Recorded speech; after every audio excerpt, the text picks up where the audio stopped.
Yo, Seida. Esto es un paso en alto, un paso en alto. Muy buenas tardes a todos y a todas por acompañarnos esta tarde aquí en la presentación de las marchas de la dignidad. Como sabéis, el 22M es un movimiento ciudadano que surge como un colectivo con la pretensión de aglutinar a todos los sectores de la población, a partidos políticos, a sindicatos, a mareas, a colectivos, a asociaciones y, en definitiva, a todos y a todas los que estamos cansados de que la crisis siga recayendo sobre la mayoría social que no la hemos provocado. El poder político y financiero, el poder económico y financiero, junto con las marionetas que colocan frente al poder político, cargan los costes de la crisis, como siempre, sobre los más desfavorecidos. Pero es que además intentan crearnos un sentimiento de culpa sobre nuestra responsabilidad en el origen de esta situación. Vivimos momentos decisivos. La convulsa realidad nos ha abierto campos políticos y sociales por los que merece muchísimo la pena luchar. El paro y la precariedad, los desahucios, la ley de seguridad ciudadana, la pérdida del derecho de la mujer a decidir sobre su propio cuerpo, el pago de una deuda ilegítima que no hemos contraído los ciudadanos y las ciudadanas, el recorte constante en derechos sociales, en sanidad, en educación, en pensiones, en seguridad social. Si no somos capaces de defendernos, si no somos capaces de pelear por nuestros derechos sociales y humanos, estaremos perdiendo la dignidad como pueblo, como ciudadanos y como personas. Ellos no tienen el más mínimo escrúpulo en que cuando les interesa modifican, violan, alteran la Constitución y los derechos humanos. Y eso es intolerable. Y es por eso por lo que hoy desde aquí quiero hacer un llamamiento para pedir que el día 22 de marzo llenemos las calles de Madrid de rebeldía y de dignidad. Compañeros, compañeras, es el momento de empezar a caminar juntos. Solo así podremos construir un nuevo horizonte, un futuro lleno de justicia social y de humanidad.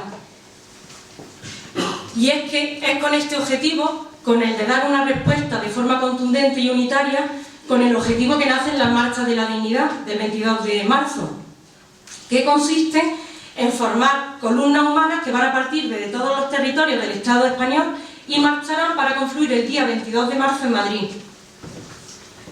La primera etapa será desde Santa Elena, pero antes, el día 15 de marzo, tenemos prevista una gran manifestación en Córdoba, ¿vale? Es como una especie de salida simbólica de la marcha. En Córdoba, una manifestación el sábado 15 de marzo. 16 de marzo, domingo, todo el mundo a Santa Elena. Principio de la marcha de la dignidad, de la columna andaluza, que es la nuestra, por supuesto. La columna andaluza o la columna del sur, que ahora mismo, solamente de la provincia de Jaén, tenemos 100 personas para hacer esta marcha entera junta. Es decir, se nos está desbordando, se está desmadrando el tema, va muchísima gente a confluir en Madrid. Primera etapa, Santa Elena, Almuradiel. Desde Almuradiel cogeremos unos autobuses que nos van a trasladar, nos van a dar un empujoncito hacia arriba y nos van a trasladar hacia Madridejos. Segunda etapa, Madridejos, Tembleque, día 17 de marzo. Tercera etapa, Tembleque, Ocaña, 18 de marzo. Cuarta etapa, Ocaña, Sesenia, día 19 de marzo. Quinta etapa, el día 20 de marzo, Sesenia, Valdemoro. Valdemoro, Getafe, para el día 22 hacer la última etapa que sería Getafe, Madrid. Desde el SA Juventud se están iniciando 3 campañas claras. El primero es la inmigración. Vemos como las jóvenes y las jóvenes nos vemos obligados a abandonar nuestros pueblos, a abandonar nuestra tierra, porque aquí no hay trabajo y no hay ninguna posibilidad. Tenemos que luchar para que el trabajo en nuestra tierra, un trabajo digno, porque tenemos materias primas y porque tenemos muchas posibilidades. Otro punto importante es el paro y la precariedad. El único trabajo que hay aquí es precario. Vemos que nuestras mejores manos, nuestras mejores cabezas no pueden trabajar de lo suyo y se ven obligados a ocupar puestos de trabajo sin ningún derecho laboral o irse fuera. Y otro dato muy importante es la andaluza y andaluza como carne de cañón. Es decir, vemos que los cuerpos represivos del Estado, la mayor parte que los forman son andaluces. Y es por lo que me he explicado antes. La imposibilidad de tener trabajo digno, con unos derechos laborales obliga a los hijos de la clase trabajadora a ocupar esos puestos, a reprimir a la misma clase trabajadora. Por eso tenemos que ser los primeros y enfocar esto también a las mujeres, porque las mujeres sí estamos triplemente oprimidas como clase trabajadora, oprimidas como andaluza y oprimidas como mujeres.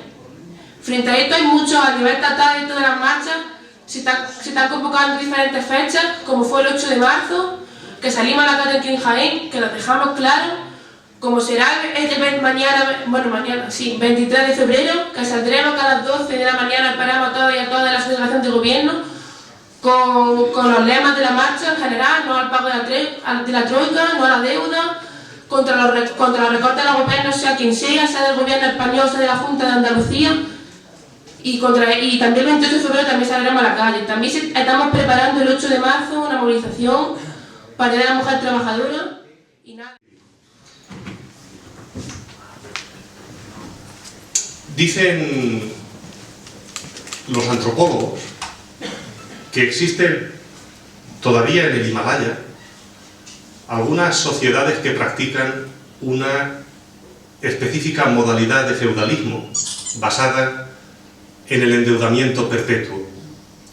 Son sociedades en las que existe una casta de familias ricas que utiliza el dinero en préstamo para controlar el territorio y oprimir a la población.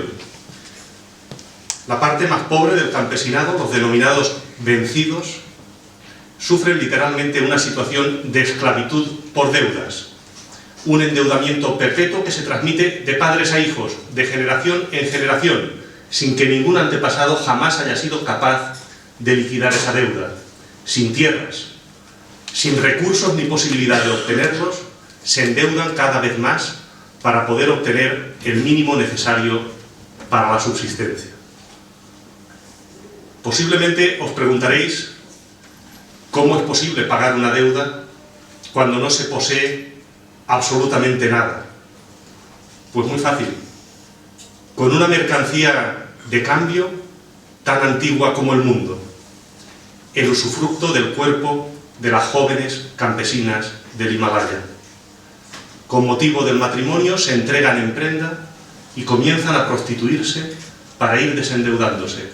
La noche de boda se convierten en las concubinas del amo y permanecen en esta situación hasta que el amo se cansa de aprovecharse de ellas y entonces las envía a cualquier campamento para que sigan prostituyéndose durante 1 o 2 años hasta que ganan el dinero necesario para poder regresar a su casa. Solo entonces se les permite iniciar su vida familiar con sus maridos.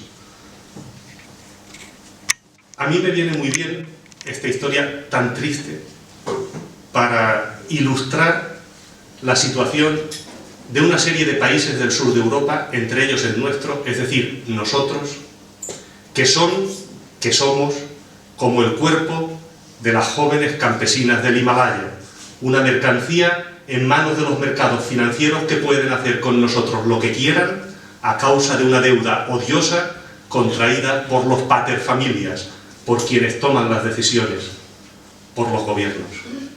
Zapatero y Rajoy y Zapatero han entregado la soberanía popular, han aceptado la imposición de unas políticas de austeridad humillantes que están en contra de los intereses generales de la población. Son estas dificultades financieras las que están siendo utilizadas para imponer políticas que atentan contra los intereses generales de la población. La pregunta es, ¿existe alguna diferencia sustancial, de fondo, real, entre la bárbara cultura del Himalaya y la denominada crisis de la deuda que atravesan los países periféricos del sur de Europa?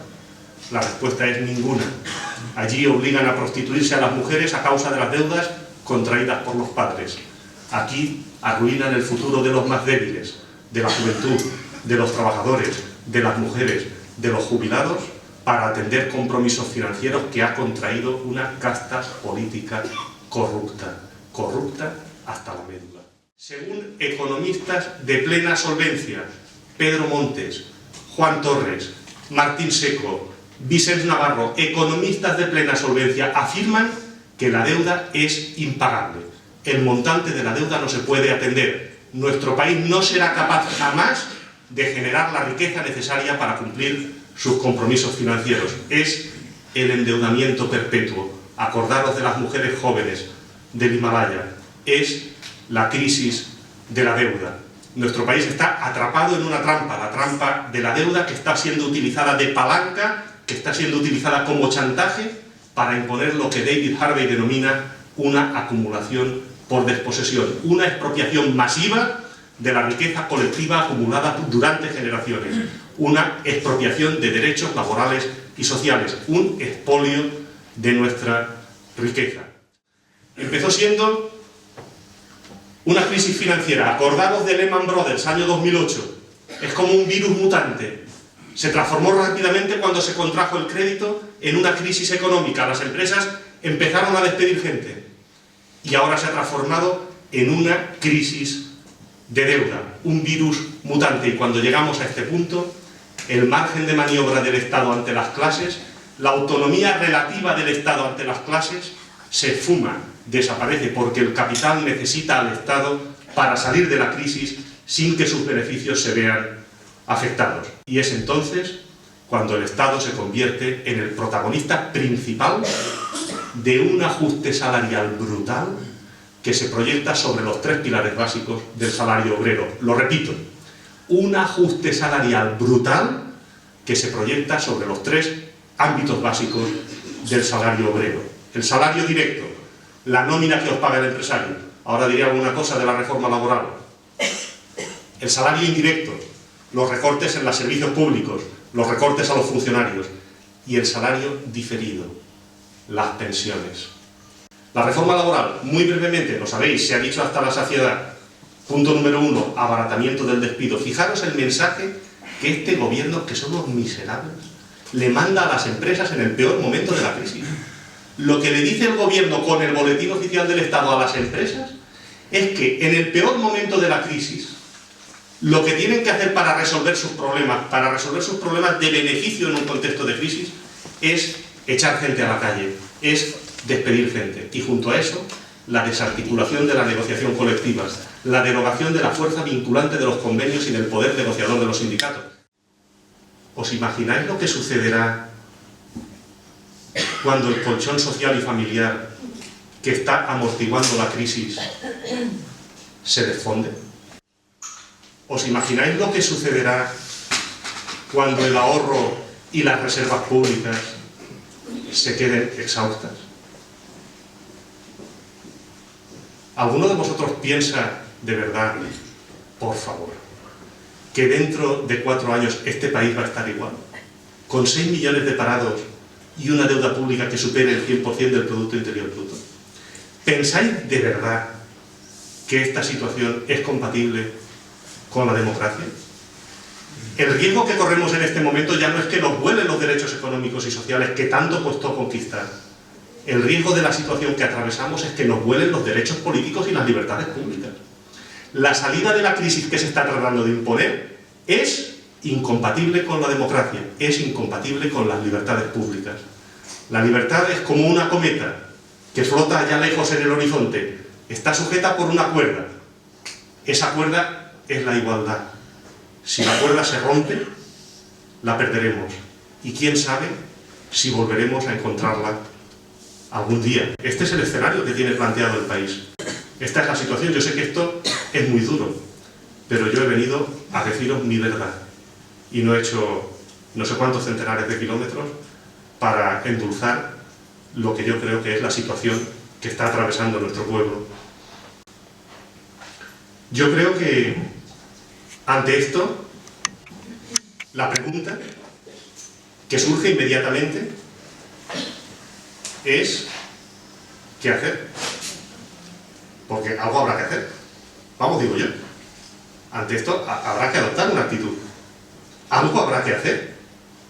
Pues bien, yo creo que lo primero que deberíamos hacer es aceptar y asumir que esto es una guerra. Yo sé que esto es muy duro y sé que no habéis aceptado ser soldados en ninguna guerra, pero esto es lo que hay. Si teníais alguna duda, el otro día lo decía muy claro el título de un editorial del diario Expansión, que decía: los mercados quieren sangre. Y enseguida todos los políticos como bobalicones. ¡Oh, los mercados, los mercados! Pero bueno, como diría Sánchez Ferlosio, ¿quiénes son esos mozos? Pues muy fácil. ¿Quiénes tienen la capacidad, mediante operaciones especulativas, de poner en solfa las condiciones de empréstito de España, las condiciones de endeudamiento de España? Muy fácil. Los ricos, las grandes fortunas, los fondos de inversión, el capital financiero. Estos son los mercados. La banca. ¿Y qué sangre quieren? Pues sangre obrera, la que han querido toda la vida. La vuestra, la nuestra. Mirad, a lo largo de la historia humana, ningún cambio político, ninguno, se ha producido a base de palmas al aire o consignas ilusorias. Ninguna revolución se ha producido a base de simples lemas ni buenas intenciones. Han venido todas de la mano de la movilización, de la organización, de la unidad, del compromiso.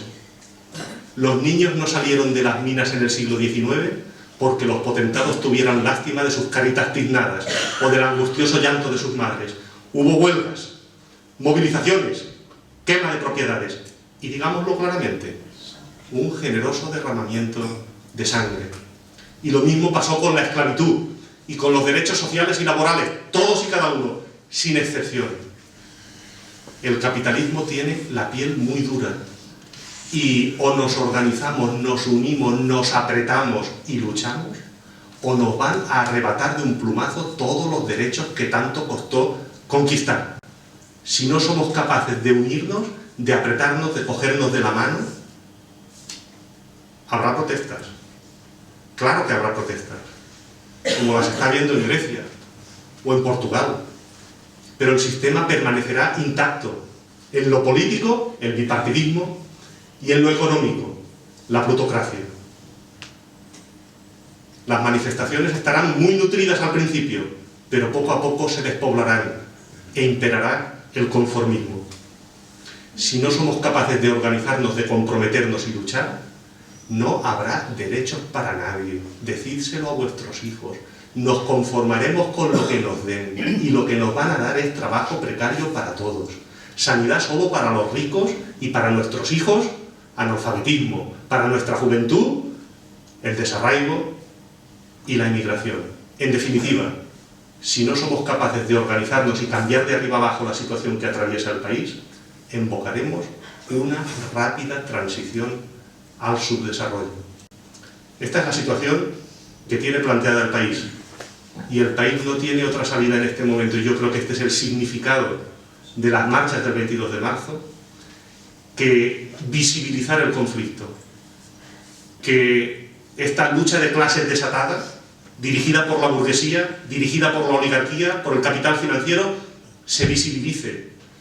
¿O es que pensáis que porque acuda más o menos gente a las manifestaciones o a los actos no está habiendo conflicto? En este país hay una lucha de clases pavorosa desde hace más de 20 años dirigida por la oligarquía, y unas veces les ayuda el PP y otras veces les ayuda el PSOE. Y siempre, siempre, siempre no tienen ningún problema con defensa y ningún. Esto no tiene ninguna duda. Los tontos somos nosotros, que no nos enteramos. Este es el problema. Por lo tanto, las marchas del día 22 tienen que permitir visibilizar el conflicto, visibilizar un sujeto popular que está emergiendo, un ejército pacífico, integrado por todos los damnificados por la crisis, integrado por todas las personas que están sufriendo la crisis, por personas que están echando a la calle gente pobre de sus casas, por trabajadores que están siendo despedidos, funcionarios que están siendo humillados en sus puestos de trabajo. Este es el significado. Y además de eso, poner sobre la mesa una estrategia constituyente que ofrezca una luz de esperanza para salir de la crisis en este país. Una estrategia constituyente que empieza en el impago de la deuda y continúa con un reequilibrio radical del poder económico y social a favor del trabajo. Yo no voy a detenerme mucho. Nosotros queremos un mundo de justicia y dignidad humana para todos. Nosotros queremos ir a un mundo de igualdad. La calidad de vida no está en comprar pisos para especular con ellos, en la telecompra, en el deporte, en el ocio, en el entretenimiento, en los juegos, en los grandes almacenes llenos de luces y escaparates. No. Calidad de vida es dignidad. Calidad de vida es honor. Calidad de vida es el derecho de cada ser humano a la autoestima por el mero hecho de haber nacido. A ese mundo aspiramos y por ese mundo estamos dispuestos a luchar. Amigos y amigas, andaluces de Jaén, sed orgullosos, sed dignos y sobre todo sed conscientes de que vosotros sois los únicos que podéis parar esta locura. Vosotros sois el nuevo país. Muchas gracias.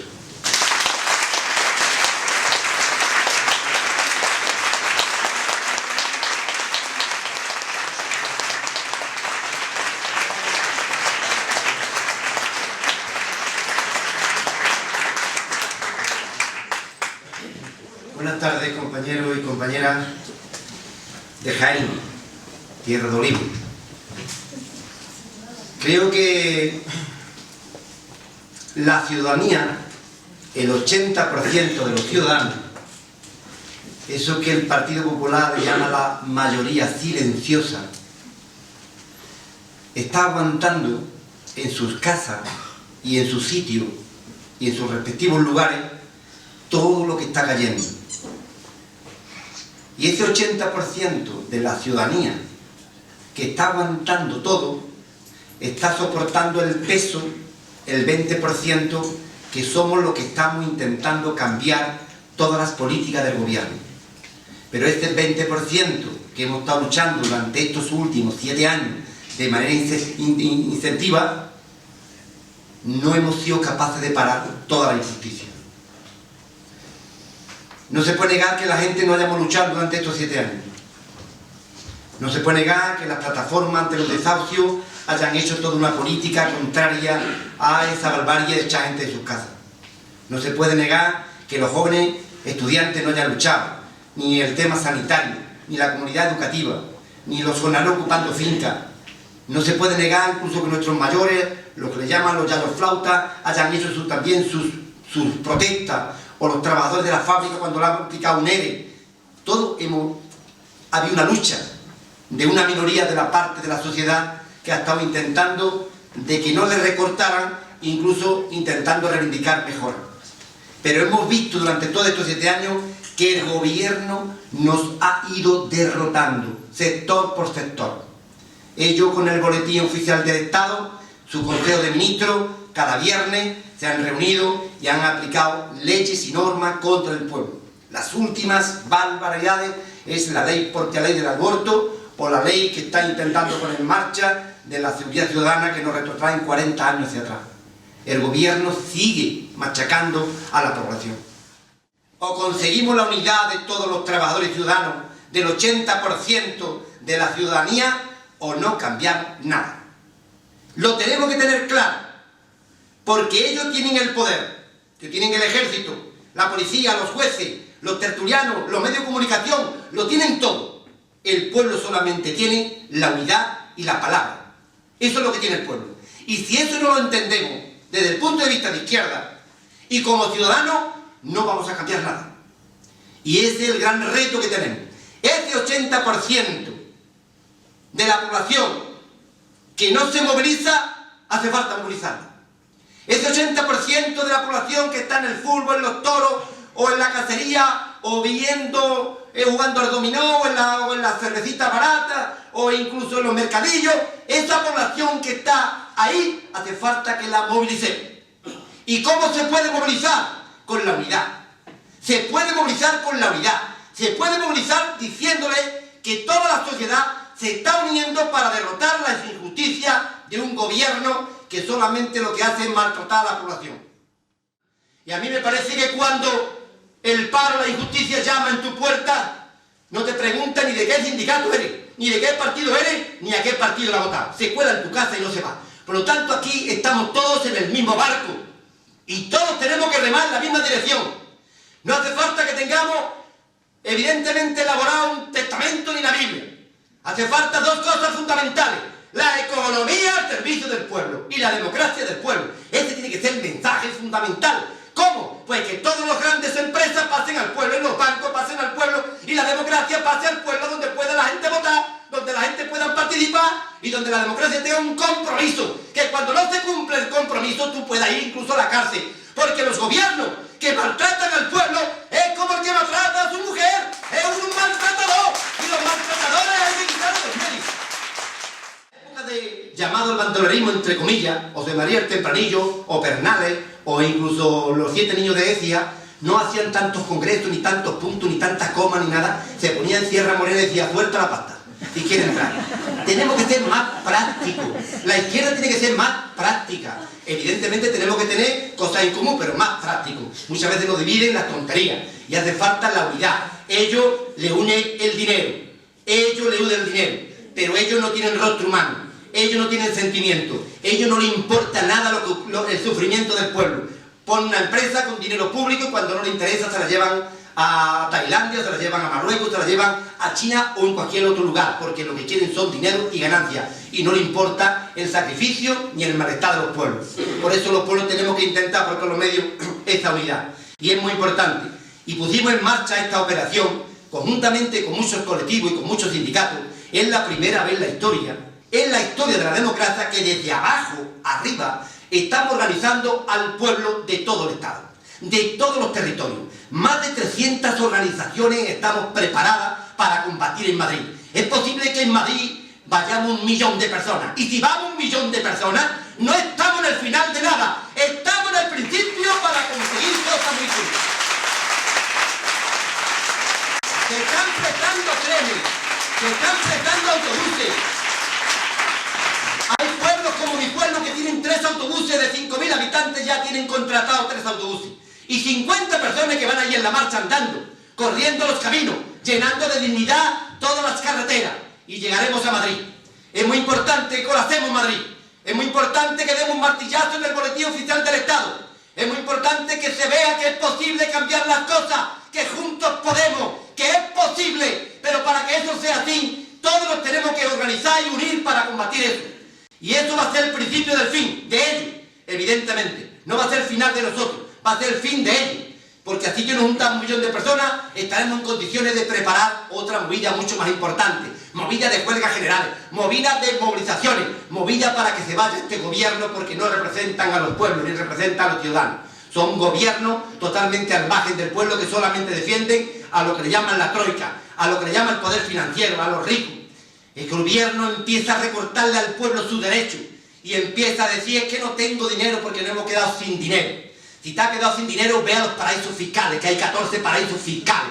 Si te has quedado sin dinero, recórtala a la iglesia. Si te has quedado sin dinero, quítaselo a la monarquía. Si te has quedado sin dinero, evidentemente ve a la hacienda pública y pone medios para que no haya ese fraude en la hacienda pública. Pero no le quite a los pensionistas. No se lo quite a los pensionistas que hoy le están dando de comer a sus hijos y a muchos nietos porque no tienen nada. No quitéis más casas. 86.000 familias en Andalucía le han quitado sus casas. Y cuando le quitan a una persona, a una familia la casa, es porque antes le quitaron el trabajo. Porque si tuviera trabajo pagaría la hipoteca. Le quitaron el trabajo, le han quitado su casa y lo tiran a la calle como una colilla. No tiene absolutamente nada. 1 millón de viviendas vacías en Andalucía. Y resulta que vemos aquí hay viviendas cerca de 300.000 familias, más 86 que han echado a la calle. Esto es lo que no se puede permitir. Y por eso la población se tiene que rebelar. La población se tiene que rebelar porque no hay nada más justo que dar la cara. Es muy importante dar la cara. Y yo sé que los que esté aquí siempre estén dando la cara, pero tenemos que crear un entusiasmo colectivo para que esa mayoría silenciosa salga de su letargo, salga de los rincones, de los bares, de los mercadillos, salga del fútbol, de los toros, del rocío, de la Semana Santa, salgan de la calle. Eso es lo que tenemos que hacer, que ellos también salgan a la calle. Es muy importante, porque la marcha tiene claramente un objetivo. El que quiera que se sume, no hace falta decirle que no venga. Este campo no tiene puerta, todo el mundo puede venir. El objetivo claro, contra el pago de la deuda. ¿Sabéis que estamos pagando 36.000 millones de euros de intereses? 36.000 millones de euros de una deuda que ninguno de los que estamos aquí la hemos contraído, sino sino que son los banqueros y el poder financiero, y la estamos pagando entre todos 36.000 millones de euros, más sin pagar nada más que los intereses. Si tuviéramos que pagar el tema del fondo de la deuda, nos pondríamos en 50.000 millones. Por eso se recortan los sanitarios, se recorta la educación y se recorta también en muchos lugares. Eso es lo que hace falta que veamos todos, que es muy importante, la unidad para combatir. Bueno, hay una marea en todo el Estado que realmente la prensa, fíjense ustedes, la prensa, vino otro día un periodista de ABC y me dice, por bajo cuerda, tenemos orden de que no aparezca esto en la prensa. Y yo le digo, ¿por qué? Dice, claro, el tema es que cuando las movilizaciones sociales las organizan lo de siempre, el Estado sabe hasta dónde se puede llegar y lo tienen controlado. Pero cuando esta movilización es de abajo arriba y tiene un impulso tan grande, si le damos cobertura, esto no es quien lo pare. Y además, si no es quien lo pare, ¿quién lo controla después? Porque esta gente no son controlables como los demás, me decía el periodista, y lleva toda la razón del mundo. Es la primera vez que desde abajo arriba la gente más consecuente están fundamentalmente al frente de toda esta gran movilización social. ¿Sabéis el trabajo que ha costado poner de acuerdo a los vascos, a los gallegos, a los catalanes, a los valencianos, para que todo el mundo apretemos el martillo y golpeemos realmente? Nos estamos jugando el futuro de esta sociedad, nos estamos jugando el futuro de nuestros hijos, de nuestros nietos, nos estamos jugando la democracia, nos estamos jugando fundamentalmente que la economía repercuta en el pueblo, repercuta más que en los banqueros. Os animo realmente a que en Jaén y en toda la provincia peinéis todo lo que hay, hagáis de aquí al día 22 militantes de días enteros, repartiendo en todos los lugares. ¿Para qué? Para conseguir que Jaén, eso que dice andaluces de Jaén, aceituneros altivos, decirme en el alma quién, de quién. Levantar los olivos, lo levantaron los trabajadores, los ciudadanos, la gente. Por eso, levantar, junto a Andalucía, junto a todos los territorios, vamos a levantarnos, vamos a acabar con ellos, porque podemos, juntos podemos, y vamos a poder. Mucho ánimo a todos.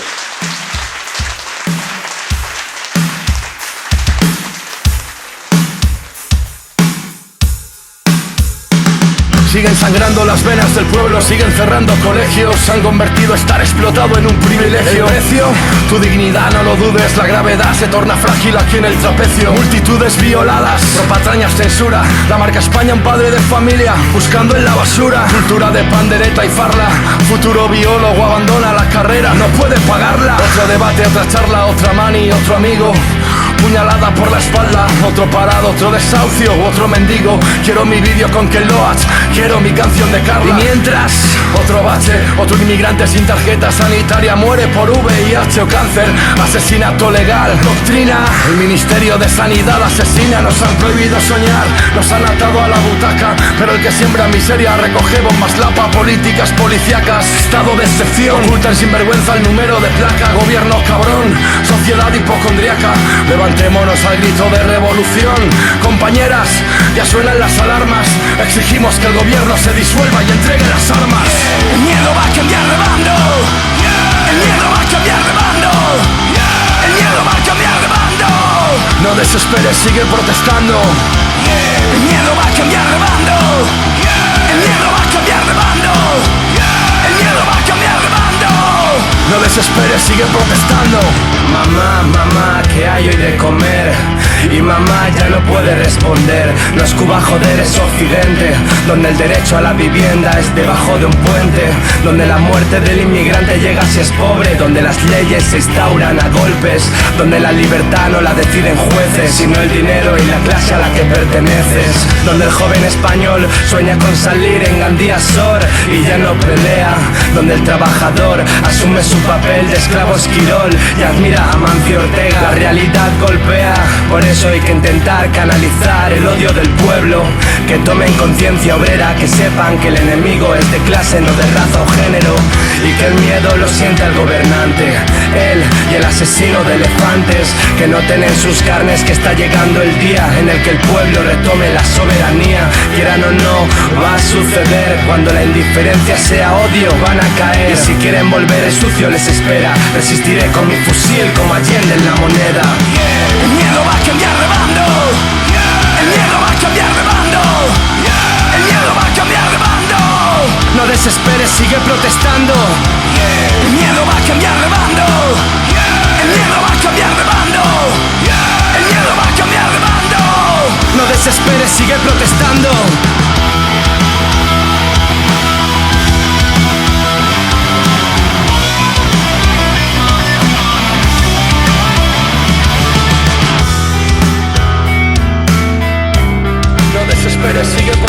No desesperes, sigue protestando.